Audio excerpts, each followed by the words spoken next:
In a dreamlike trance, Princess Genevieve danced all night with a handsome prince. She danced so long that evening that her shoes became tattered and worn. When her father discovered the worn-out dancing shoes, he was furious. I gave you a new pair of shoes yesterday, and by today they're completely worn through. You've been dancing again, haven't you? Well, what do you have to say for yourself? Speak up. I'm sorry, Father. Sorry? You said you were sorry the last time this happened, and still you defied me again. As for you two, why did you stand by and say nothing while your sister was disobeying me? We were sound asleep, Father. So you see, we couldn't possibly have known that she'd gone. I see. Well, Genevieve, you still haven't explained to me how you could go through a pair of shoes in a single evening. Well, if silence is your only answer, then you leave me little choice. From this day forward, I shall post a guard around the castle to make certain you do not leave here without my knowledge. Yes, Father. That very evening, in spite of what the king had told her, Genevieve once again readied herself with a beautiful gown and a pair of new shoes for another night of dancing. Is that you, Genevieve? I don't believe it. You're going dancing again. Don't worry, we promise not to tell Father. That is, as long as you take us with you. What? We want to be able to dance through the night and have fun just like you. It's only fair, you know. Oh, please, Genevieve, please take us with you. But you don't know what you're asking for. Father always finds out, and besides, it's so exhausting. But you still go, so it must be wonderful. I think it's dreadful of you to be having so much fun and not wanting to share it with your sisters. Please. Very well, but hurry. I don't want to be late. And so, once again, Genevieve defied her father's orders. Only this time, her sisters Louise and Julia spent the night dancing as well. The next morning, the three princesses slept well past the call for breakfast, which angered the king terribly. Wake up, daughters. It's too late to be sleeping. Huh? I can't believe it. All three pairs of shoes are tattered. All of them defy me now. Wake up right this minute.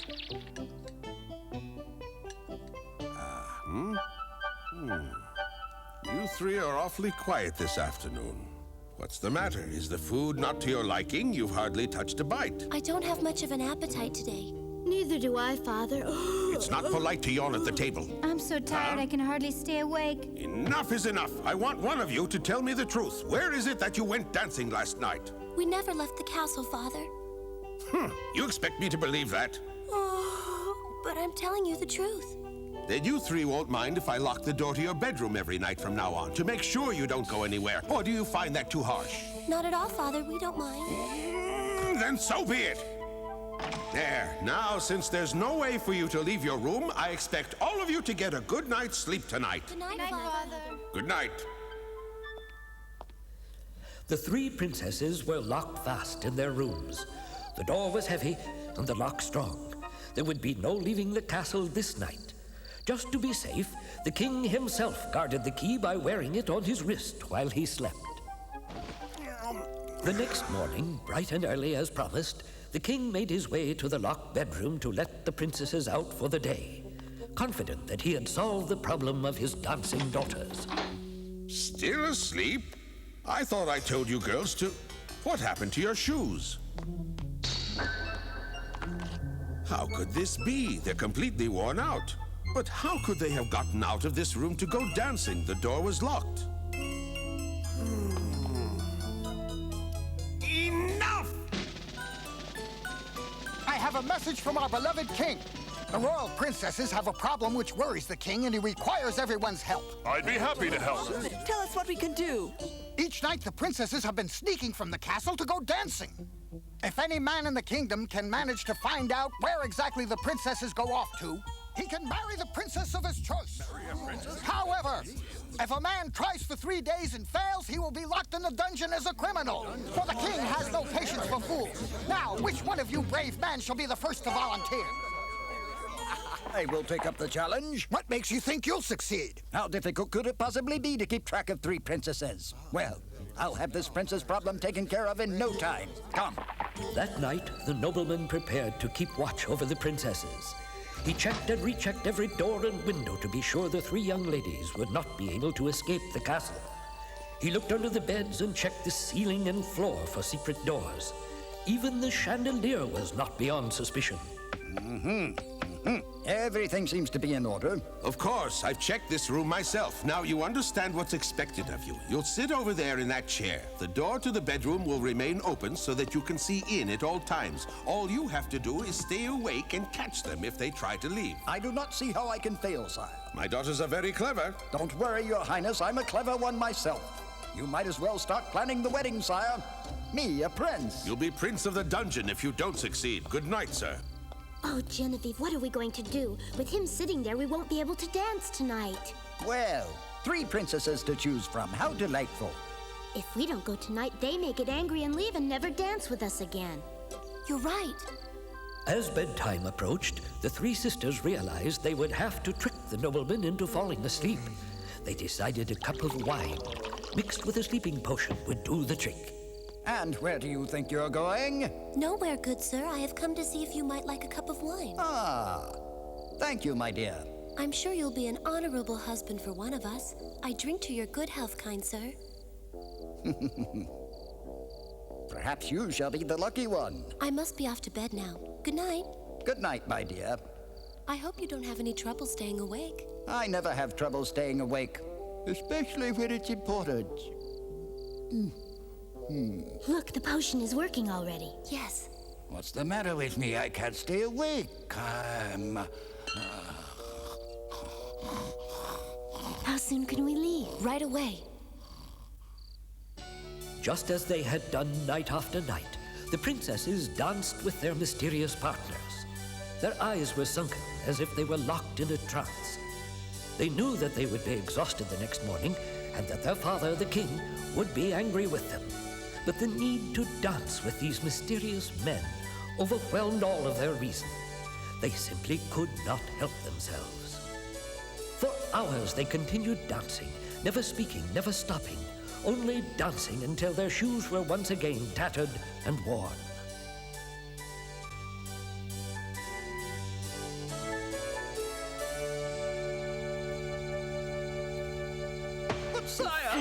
All you had to do was stay awake for one night, and you couldn't even do that. Now we'll get to find out how well you can sleep in a dungeon. Many weeks passed, and many tried to learn the princess's secret, but all failed and ended up in the dungeon. Then one day a stranger came to the kingdom, a wounded soldier named Peter. This is very interesting. A royal wedding for he who solves the mystery? Excuse me, sir. What is it? Can you explain this mystery to me? If I were you, I'd forget that I ever read that notice. Everyone who has tried to solve the mystery of the dancing princesses has ended up in the dungeon. There's bad magic at work here, if you ask me. You wouldn't want to end up in the dungeon, would you? Well, I've never been fond of dungeons, and as you can see, I've recently been wounded, but how difficult could it really be to guard 3 young princesses? The fact that no one else has been able to do it makes me very interested. Well, in that case, good luck to you. I believe I'll go to the castle right now. And so that night, young Peter sat outside the princess's bedroom, determined not to fail. This seems so easy, but all the others failed. There must be some detail here that everyone missed. I have brought you some refreshment to make your night more pleasant. I know how difficult it must be to stay awake when everyone else is asleep. That's very thoughtful of you. Thank you. Here's to you. May you live a long and happy life. The same to you, milady. Good night. I'm very grateful, Princess. I hope that you sleep well. Wait a minute. Why are they so concerned about my well-being when I'm here to stop them from leaving? They must have put something in this wine. I'll play along with them. Well, it smells wonderful. Thank you. This is the best wine I've ever tasted. It must be from the king's private collection, a truly royal wine. Thank you, ladies. Thank you. Oh, what's happening to me? I feel so sleepy. I can't believe it. He's already asleep. Yes. Well, maybe we should wait until we're really sure. He's good looking. It's a shame he'll be going to the dungeon. We have princes waiting for us. Come along. Wait, I'd better close the door. Hurry, they're waiting. Ouch. Here, let me help you. Thanks. What dress are you going to wear, Louise? This one, I'm ready. Me too. Say the magic words now. All right. Spirits from beneath the floor, open now your magic door. Suddenly a light appeared upon the floor and stretched across the room until it created a door which, when opened, revealed a stairway leading deep below the castle. Hurry now.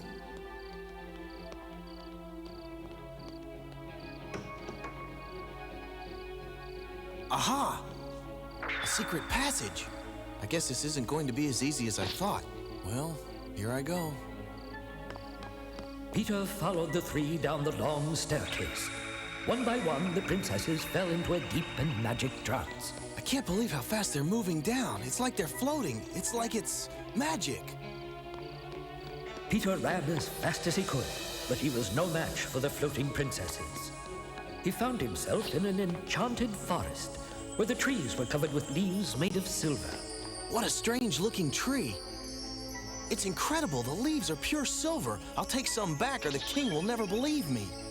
Peter continued in pursuit of the princesses, this time into a grove of gold. First silver, now gold. The princesses continued their journey without stopping. Peter, running as fast as he could, managed to catch up with them as they were leaving the diamond forest.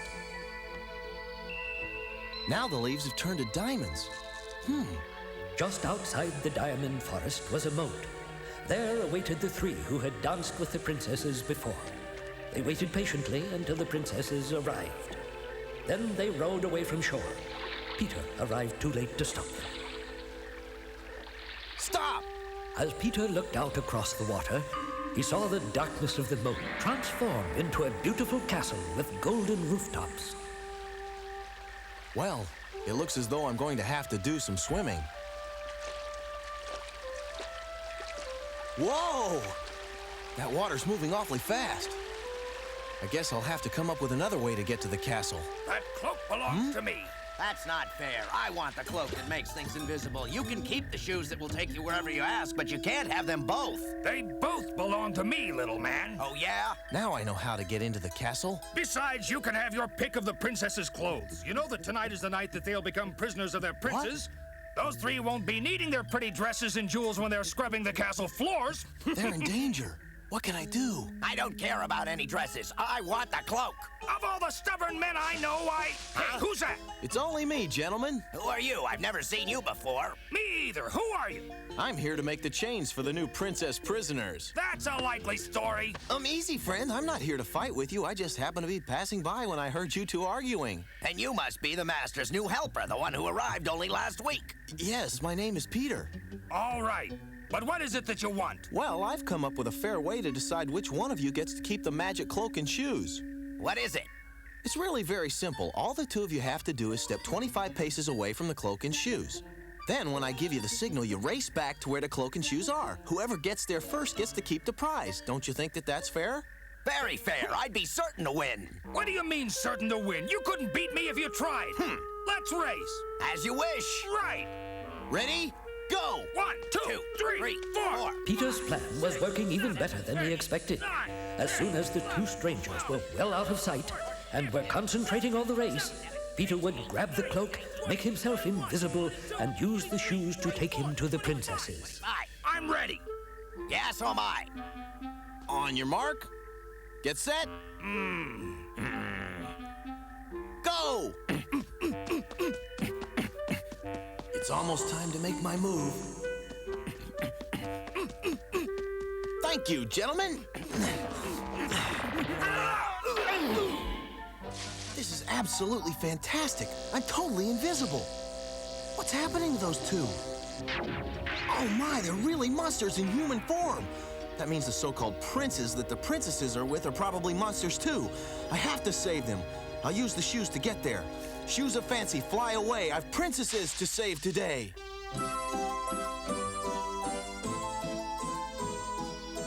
I'm so happy. And you should be happy always. I want you to stay with me, Genevieve, and dance with me forever. Will you stay? Yes, forever. As soon as the princess agreed to stay, she fell into an even deeper trance. Peter landed in the nearby garden and, still invisible, made his way to the ballroom. He watched as each of the princesses fell into deep trances and their shoes became tattered and worn. Peter moved in even closer. Suddenly, he saw a terrible sight. Ugh, they're horrible. The cloak not only made Peter invisible, but allowed him to see things as they really were. The dancers were indeed hideous monsters. They had caught Princess Genevieve and her sisters in their spell and were preparing to make them prisoners forever. Princess Genevieve, wake up! He's not a prince. None of them are princes. They're monsters. Wake up and look at them. You beasts, leave the princesses alone. Take me instead. Whoa.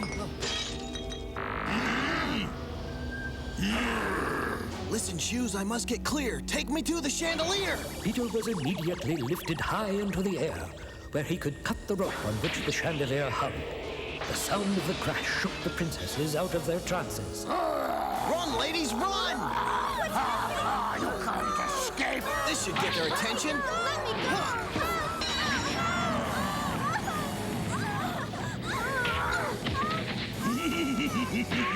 Come with me. What's happening? Huh? Don't stop, run! Something keeps grabbing me. Hold it right there. How are we going to cross the moat? They'll be here any minute. What are we going to do? I'll take you across. Grab hold, Genevieve. What? Just turn around. Magic Shoes, we have no boat. Take us all across the moat. Don't worry, I got you. There you go. Thank you. But who are No you? time to talk. Run! Hurry, I heard them coming. Oh, dear. Where do we go? Quick, this way. Oh, hurry. Oh, no. The trees, which were once covered by diamonds, were now a swarm with hideous creatures. Oh, oh no! Leave them alone! Don't look back! No one moves. Get back. Shoes, fly away. The princesses ran as fast as they could. Their monstrous dance partners were not far behind. The forest had turned evil. The silver and gold that once covered the trees were replaced by snakes and bats. There. Keep running.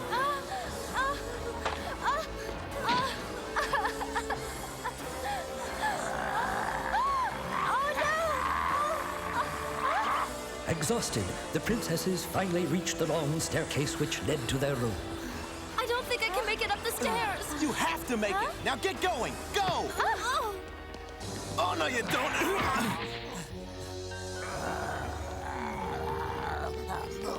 Take that. Oh, no, I'm losing the cloak. Hurry, just a little farther. Get out. Don't wait for me. It's that young soldier. Huh?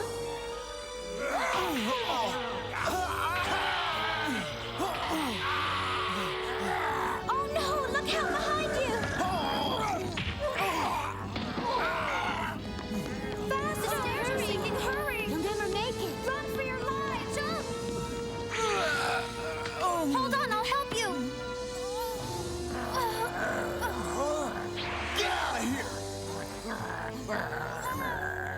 He's slipping! Help her, Louise.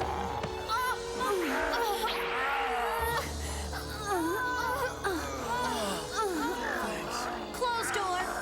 Oh, thank heavens you made it. You saved our lives. Oh dear. Don't let him out. We've got to hold them in. I'm to blame. I brought them. If it weren't for me, we're all to blame. No one's to blame. They tricked you into going with them. Oh, why won't they stop? We got them. As the first rays of morning light began to shine upon the castle, the demons slowly faded away, never to return again. I think they're gone. We're made it. saved. We made Oh, Genevieve. Oh, I'm very grateful to you. And sorry we tried to trick you. Forget it. Well, Peter, can you tell me where my daughters have been dancing? Yes, Your Majesty. Your daughters were tricked by the magic of evil spirits who forced them to dance in an underground palace night after night. What? Do you have proof that this palace is real? I do, sire. I brought these for proof. They came from the forest outside the palace. Gold, silver, and diamonds. I can't believe it. Please, consider these my gift to you, Your Highness. It is I who should give to you. No, Your Highness, I wish only what was promised in your challenge, your daughter's hand in marriage, if Genevieve will have me. Well, Yes. Yes. Oh, yes. then you two shall be married. We'll have a big celebration, for I not only have my daughters back, but a fine and brave son-in-law as well. I'll even release the others who failed the challenge. Come, there is much to do. And so Peter and Genevieve were married in the most beautiful wedding the kingdom had ever known. The marriage became a long and happy one, full of joy, laughter, and of course, dancing.